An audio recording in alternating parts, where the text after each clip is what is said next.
মিলাদুন নবী মানে আনন্দ মিছিল বাহির করা, শহরে শহরে পদক্ষেপ করা, এই ধরনের কোন ইতিহাস ইসলামের মধ্যে নেই। আল্লাহর নবী তার জন্ম দিবস কিভাবে পালন করেছেন, এগুলোর জন্য আমাদেরকে তাকাইতে হবে হাদিসের ভান্ডারের দিকে। আমরা যদি বুখারী শরীফ, মুসলিম শরীফ, আবু দাউদ, তিরমিজি, ইবনে মাজাহ হাদিসের বড় বড় কিতাবগুলোর দিকে যদি আমরা তাকাই, তাহলে দেখা যায় এই হাদিসের ভান্ডারের মধ্যে নবীজির জীবনের একেবারে ক্ষুদ্র থেকে ক্ষুদ্র, ছোট থেকে ছোট সব কথা উল্লেখ আছে। নবীজির জীবনের বড় বড় কথাগুলো উল্লেখ আছে, কিন্তু নবীজির জন্ম দিবস পালন করা সম্পর্কে তথা মিলাদুন নবী সম্পর্কে এরকম কোনো বর্ণনা পাওয়া যায় না। যদি আমরা সাহাবা একরামের দিকে তাকাই, যে সাহাবা একরাম ছিল নবীজির ভালোবাসার উজ্জ্বল নক্ষত্র, উজ্জ্বল দৃষ্টান্ত, এমন সোয়া লক্ষ সাহাবা একরামের জীবনে পাওয়া যায় না কোনো বর্ণনা তারা মিলাদুন নবী পালন করেছে। একেবারে স্বল্পখ্যাত একজন সাহাবী, যার ভালোবাসা এক পাল্লায় দিলে সারা পৃথিবীর গোটা উম্মতের ভালোবাসা আরেক পাল্লায় দিলে ওই সাহাবীর ভালোবাসার পাল্লা ভারী হবে। এত বেশি নবীজিকে সাহাবা একরাম ভালোবাসতেন।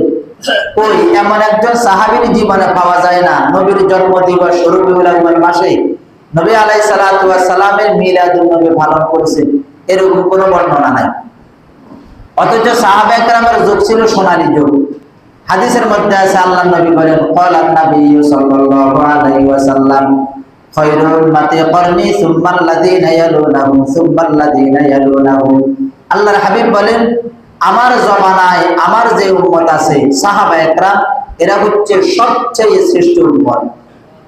সুম্মাল্লাযীনা ইয়ালুনাহুম সুম্মাল্লাযীনা ইয়ালুনাহুম, অতঃপর তাদের পরে যে উম্মত আসবে, যে যুগ আসবে, এরপর তাদের পরে যে যুগ আসবে, অর্থাৎ আল্লাহর নবী তিন যুগের কথা বলে গেছেন।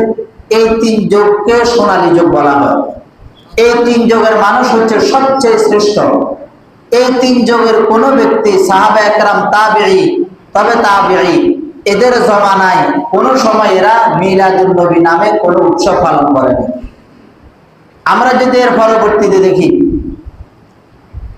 মাযহাবের বড় বড় চার ইমাম, ইমাম আযম আবু হানিফা রাহিমাহুল্লাহ, ইমাম শাফিঈ, ইমাম আহমদ ইবনে হাম্বল, ইমাম মালিক রাহমাতুল্লাহি আলাইহি, এরা এত বড় মাযহাবের ইমাম ছিলেন, এত বড় আলেম ছিলেন, কিন্তু এরা তাদের জীবদ্দশায় মিলাদুন নবীর কোনো উৎসব পালন করেননি।